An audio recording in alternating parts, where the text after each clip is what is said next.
Now here is how we can set the night shift to be turned on permanently on the iPhone.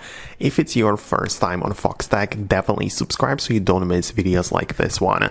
Well, we of course have the ability to go to the control center, hold it down on the brightness and enable it, but it's going to be turned back off in the morning, right? So even if we go to the settings where part of the display and brightness, we have night shift, you have the toggle to manually enable it, but always until tomorrow. So it's not designed to be turned on permanently. But we can still play around with it because there is the scheduling option at the top. And for me, I have it turned on, but it is set from sunset to sunrise. So it's again during the night only, but you can tap on it like this and choose custom schedule.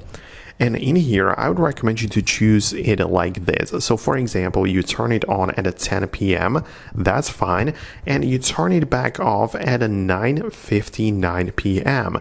So there's going to be 1 minute when it's not going to be turned on because simply that's how we can set it up. But from 10 p.m. until 9:59 p.m. the next day, it's going to be turned on. So there's going to be like one gap a minute where it's not going to be active. But then once again at 10 p.m. it's going to be enabled. So even right now, you can see that the display is yellowish, the night shift is enabled, and it's going to be permanently, except for that 1 minute. But that's how it works. That's how you can set that up. Let me know if it worked for you. Subscribe for more tips and videos like this one, and I'll see you later.